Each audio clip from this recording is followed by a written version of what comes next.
वैरागी बने तो जग छूटे, सन्यासी बने तो छूटे तन। महाकाल से प्रेम हो जाए तो छूटे आत्मा के सब बंधन। नमस्कार दोस्तों, स्वागत है आप सभी का हमारे YouTube चैनल प्रियंका धर्म गंगा में। चिड़िया की शिव भक्ति और चिड़िया वाली बूढ़ी माँ की कहानी हम आप सभी को सुनाने वाले हैं। दोस्तों, चिड़िया वाली बूढ़ी माँ का मंदिर जो कि गुजरात में स्थित है, यह एक सच्ची कहानी है। दोस्तों, कौन है यह चिड़िया वाली बूढ़ी माँ? क्या है चिड़िया की कहानी? आइए जानते हैं इस कहानी के माध्यम से, इस कथा के माध्यम से। एक बात और दोस्तों, अगर आप यह कहानी सुन रहे हैं तो पूरा सुनिए। इस कथा को आधा अधूरा छोड़कर जाने की गलती मत करिएगा, क्योंकि इस पवित्र कथा को आधा अधूरा छोड़ने से आपको पाप भी लग सकता है। इसीलिए इस कथा को पूरा सुनिए। आप शिव भक्त हैं तो भोलेनाथ का अनादर ना करें। इससे पहले कि हम कहानी को शुरू करें, आप हमारे चैनल को सब्सक्राइब कर लीजिए, लाइक करिए, शेयर करिए और अच्छे कमेंट किया करिए। दोस्तों, विश्व प्रसिद्ध बनारस के विश्वनाथ मंदिर काशी विश्वनाथ का दर्शन कराते हुए हम इस कहानी को शुरू करते हैं।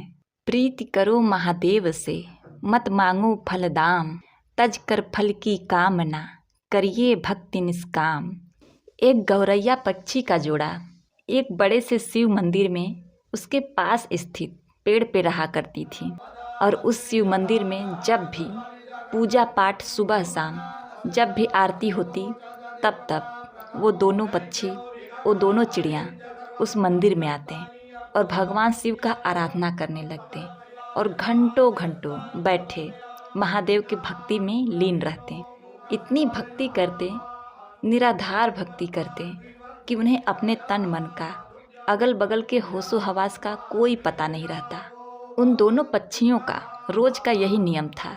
सुबह शाम जब भी मंदिर में घंटी बजती, आरती होती, तब वे पक्षी उस मंदिर में पहुंच जाते और भगवान शिव का आराधना करने लगते। उसके बाद अपने बच्चों के लिए और अपने लिए चारा पानी का व्यवस्था करते। उन दोनों पक्षियों का, दोनों चिड़ियों का यही रोज का नियम था। और दोस्तों, उसी मंदिर के बगल में थोड़े ही दूर पर एक बूढ़ी माँ का घर था। उस बूढ़ी माँ को कोई संतान नहीं थी। उनके आगे पीछे देख रेख करने वाला उनका कोई नहीं था। वो अकेले अपना जीवन व्यतीत कर रही थी। और उस बूढ़ी माँ को पक्षियों के प्रति बड़ा लगाव था। वो चिड़ियों को, पक्षियों को बहुत प्रेम किया करती थी। उनके लिए रोज नित्य प्रति अपने घर के छत पर पानी, दाने, ये सब चीज़ें डाला करती थी। उस बूढ़ी माँ का यही काम रोज का था। और वो दोनों चिड़िया उस बूढ़ी माँ के छत पे आते और आसानी से दाना चुगते, खाते पीते और उसमें से कुछ अपने बच्चों के लिए अपने साथ ले जाते हैं। इसी तरह उनका जीवन व्यतीत हो रहा था। उस बूढ़ी माँ के कारण उन चिड़ियों का पेट भर रहा था और साथ ही वो आराम से निश्चिंत भगवान शिव का आराधना कर पा रहे थे। अब इसी तरह दिन गुजर रहे थे। एक दिन की बात है, वो बूढ़ी माँ बीमार हो जाती है। वो अपने बिस्तर पर पड़ जाती हैं। उनका बहू बेटा तो कोई था नहीं कि उनका उपचार करता, उन्हें दवाई वगैरह लाता। अब बूढ़ी माँ बिना दवा के, इसी तरह बिना सेवा बिस्तर पर पड़ी रहती। अब वो अपने छत पर दाना पानी नहीं डाल पा रही थी। अब जब वह गौरैया पक्षी उस बूढ़ी माँ के छत पर दाना चुगने के लिए आते तो वहाँ दाना पानी नहीं देखते हैं। तो वो सोचते हैं कि बूढ़ी माँ कहाँ चली गई, दाना पानी क्यों नहीं डाल रही हैं। इसी तरह 2 दिन बीतते हैं, 3 दिन बीतते हैं। धीरे धीरे वो बूढ़ी माँ कमज़ोर होने लगती है। बिना दवाई दर्पण के एक दिन उनकी मौत हो जाती है। अब जब वो पक्षी देखते हैं कि बूढ़ी माँ का कोई पता नहीं चल रहा है और छत पर दाने भी नहीं डाला जा रहा, तो वो घबरा जाते हैं। वो बहुत ही परेशान होते हैं और उस बूढ़ी माँ को पूरे गांव में आसपास ढूंढने लगते हैं, खोजने लगते हैं। खोजते खोजते दोनों थक जाते हैं। तो उसमें से जो मादा गौरैया थी, वो अपने पति से कहती है, स्वामी, बूढ़ी माँ का कोई पता नहीं चल रहा है। बूढ़ी माँ कहाँ चली गई? वो हमें दाना पानी दिया करती थी और अन्य पक्षियों का देख रेख किया करती थी। वो कहाँ गई?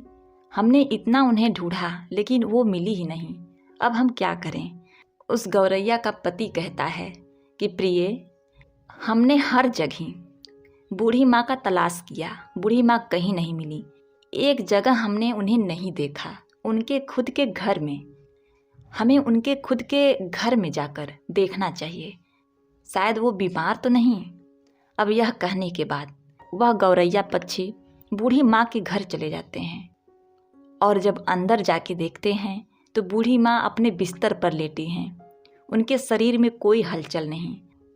उनके चेहरे पर, उनके बदन पर मक्खियाँ भिनभिना रही थीं। वो पक्षी अपने पंखों के फड़फड़ाहट से उन मक्खियों को हटाते हैं। बूढ़ी माँ को जगाने की कोशिश करते हैं लेकिन उनके शरीर में कोई हलचल नहीं। अब गौरैया का पति कहता है कि प्रिय, बूढ़ी माँ अब इस दुनिया में नहीं रही। देखने के बाद दोनों पक्षी बहुत ही निराश, बहुत ही उदास होते हैं। उन्हें बड़ा ही दुख होता है। अब उन्हें दाना चुगने के लिए दूर दूर जाना पड़ता। अब इसी तरह शाम हो जाती है। शाम को जब मंदिर का घंटा बजता है, आरती होने लगती है भगवान शिव का, तब वो दोनों पक्षी उस मंदिर में पहुंचते हैं और एक पैर पर खड़े होकर भगवान शिव का निराधार भक्ति करने लगते हैं, उनका जप करने लगते हैं। 1 घंटा बीतता है, 2 घंटा बीतता है, इसी तरह बहुत लंबा समय बीत जाता है। इसी तरह बिना खाए पिए लगातार महादेव का भक्ति करते रहते हैं। ऐसे करते करते 1 महीने बीत जाते हैं। उन पक्षियों ने महादेव का भक्ति करना छोड़ा नहीं, महादेव का भक्ति करते रहें। यह चीज़ देख के महादेव भोलेनाथ बड़े ही प्रसन्न होते हैं और उन पक्षियों को दर्शन देते हैं और कहते हैं, हे गौरैया, तुम्हें क्या चाहिए? तुम जो मांगोगी मैं वो दूंगा। मैं तुम्हारी भक्ति से, इस अखंड भक्ति से बड़ा ही प्रसन्न हूँ। छोटी सी जान होते हुए तुमने अपने औकात से बाहर, अपनी क्षमता से बाहर भक्ति किया है, इसलिए मैं बहुत ज़्यादा प्रसन्न हूँ। तुम जो मांगो मैं तुम्हें दूंगा। तब गौरैया ने कहा, हे प्रभु, हमें कुछ नहीं चाहिए, हमें बस एक चीज़ चाहिए। आप हमारी उस बूढ़ी माँ को, उस पुण्य आत्मा को फिर से हमें लौटा दीजिए, उन्हें जीवित कर दीजिए, बस हमें यही चाहिए। भोलेनाथ ने कहा, हे पक्षियों, ये सृष्टि का नियम है। अगर जो मर जाता है वो कैसे जीवित हो सकता है? मैं सृष्टि के चक्र में कैसे बाधा बन सकता हूँ? तुम और कुछ मांग लो।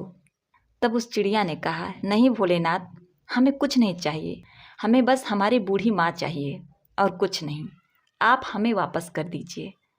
तब भोलेनाथ ने कहा, पक्षियों, अब वह बूढ़ी माँ का शरीर गल चुका है, उसमें से कीड़े निकलने लगे हैं, उनका शरीर छत बिछत हो गया है। मैं उन्हें कैसे जीवित कर सकता हूँ? उनका शरीर ही ठीक से नहीं रहा तो उसमें प्राण कैसे फूंकूं? तब वो दोनों पक्षी, दोनों पति पत्नी हट करने लगते हैं और कहते हैं, प्रभु, आपने हमें वचन दिया था कि तुम जो मांगोगे मैं दूंगा, तो प्रभु आप अपने वचन से पीछे हट रहे हैं। हे भोलेनाथ, आप अपने वचन से फिर नहीं सकते। तब महादेव ने कहा, हे पक्षियों, तुम्हारे हट के आगे मैं विवश हूँ और अपने वचन के आगे। अब इस प्रकार भोलेनाथ ने और उस बूढ़े माँ के छत बिछत शरीर को सही किया, फिर उसमें प्राण फूंक दिए। अब इस प्रकार वह बूढ़ी माँ फिर से जीवित हो गई। अब अपने सामने भगवान भोलेनाथ को देखकर वह बूढ़ी माँ भाव विभोर हो जाती हैं, बड़ा ही प्रसन्न होती हैं। कहती हैं, हे प्रभु, मेरे जन्मों जन्म के दुख, जन्मों जन्म के पाप आपके दर्शन मात्र से कट गए। आपने मुझे दर्शन दिया। हे प्रभु, मैंने ऐसा क्या पुण्य किया था कि आपने मुझे जीवित कर दिया?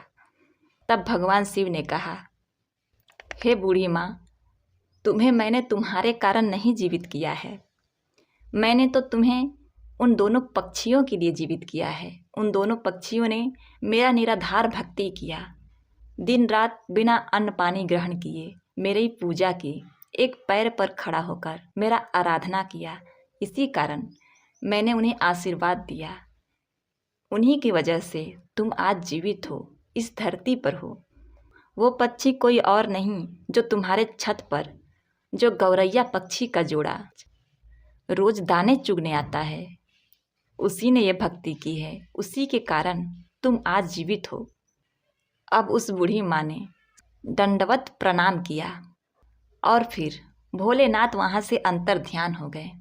फिर वह बूढ़ी माँ फिर से अपने छत पर दाने डालने लगी, पानी रखने लगी और वह पक्षी, वह गौरैया पक्षी का जोड़ा उस माँ के छत पर आते और पानी पीते, दाना चुगते। तब उस बूढ़ी माँ ने उन गौरैया पक्षी से कहा, हे पक्षियों, तुमने मुझे जीवन दान दिया है, भगवान भोलेनाथ का आराधना किया, अपने लिए ना मांगकर मेरे लिए मांगा।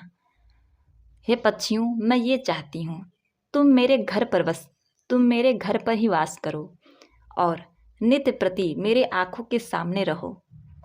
अब यह सुनने के बाद उस बूढ़ी माँ का प्रस्ताव वो दोनों पक्षी स्वीकार करते हैं और उस बूढ़ी माँ के घर आकर रहने लगते हैं। इसी प्रकार दिन बीतने लगते हैं और उस बूढ़ी माँ का चर्चा गांव-गांव में फैलने लगता है, दूर दराज तक फैलने लगता है कि एक बूढ़ी माँ है जो मरकर भी जीवित हो गई और उनमें अजीब सी शक्ति आ गई है। अब इसी तरह उस बूढ़ी माँ के पास धीरे धीरे करके एक एक लोग, जिनको कोई दुख रोग होता, उनके पास आता और अपना कारण बताता। भगवान भोलेनाथ के नाम पर पूजा पाठ कर दिया करती, तब उन लोगों का दुख दूर हो जाया करता। धीरे धीरे लोग ठीक होने लगे। अब उस बूढ़ी माँ का ख्याति दूर दूर तक फैलने लगा और दूर दूर से लोग उस बूढ़ी माँ के पास अपना इलाज कराने, अपने तकलीफ़ों को दूर करने के लिए आया करते। अब इसी प्रकार बहुत दिन हो जाता है और वह बूढ़ी माँ जीवित उसी स्थान पर, अपने उसी घर पर समाधि ले लेती हैं। आज उसी समाधि स्थल पर उस बूढ़ी माँ का एक भव्य मंदिर है। वह मंदिर गुजरात में स्थित है। चिड़िया वाली बूढ़ी माँ के नाम से वह मंदिर जाना जाता है। उस मंदिर पर आपको गौरैया पक्षी का जोड़ा हमेशा देखने को मिलेगा। और दोस्तों, उस मंदिर की बहुत दूर दूर तक ख्याति है। लोग कहते हैं किसी को भी कोई तकलीफ़ रहता है, कोई शारीरिक कष्ट रहता है, कोई रोग रहता है, तो वहाँ जाने पर, भक्ति करने पर, पूजा पाठ करने पर वो तकलीफ़, वो रोग ठीक हो जाता है। प्रिय दोस्तों, एक गौरैया पक्षी ने उस बूढ़ी माँ को कैसे अपने अखंड भक्ति से जीवित कर दिया। भोलेनाथ की कृपा से वह बूढ़ी माँ जीवित हो गई। वह बूढ़ी माँ लोक कल्याण करने लगी। तो दोस्तों, हमें इस कहानी से एक सीख मिलती है कि हमें कभी किसी दूसरे पर निर्भर नहीं रहना चाहिए। दोस्तों, जब तक बूढ़ी माँ जीवित थी, वो दोनों पक्षी उस माँ पर आश्रित थे। उनके मरने के बाद वो पक्षी तिलमिलाने लगे कि हमें भोजन कहाँ से मिलेगा। अब इसी कारण उन्हें कष्ट होने लगा, क्योंकि उन्हें आदत नहीं था दूर दराज से भोजन खोजने का। उन्हें रखा रखाया भोजन मिल जाया करता था। इसीलिए कभी भी कठिन परिस्थिति आने पर हमें अपने आप को तैयार रखना चाहिए। हमें किसी अन्य के भरोसे नहीं रहना चाहिए। आज वह व्यक्ति मेरे लिए है, कल नहीं रहेगा, तो मैं अपने आप को कैसे संभालूंगा, ये सोचना चाहिए कि हम अगर भगवान का सच्चे मन से निराधार भक्ति करेंगे तो हमें उस भगवान का दर्शन जरूर होगा, तो हमारे पाप जरूर कटेंगे, हमारा दुख अवश्य दूर होगा। बस ज़रूरत है तो मन में सच्ची श्रद्धा की, सच्ची भक्ति की, जो उस गौरैया पक्षी ने किया। करता करे न कर सके, करता करे न कर सके, शिव करे सो होए, तीन लोक नौखंड में महाकाल से बड़ा न कोई। तो दोस्तों, उम्मीद करती हूँ आपको मेरी यह कहानी ज़रूर पसंद आई होगी। अगर मेरी ये कहानी आपको पसंद आई है तो मेरे चैनल को सब्सक्राइब करें और कुंज बिहारी स्टेटस चैनल के साथ जुड़े रहें। मिलते हैं नेक्स्ट वीडियो में। हर हर महादेव।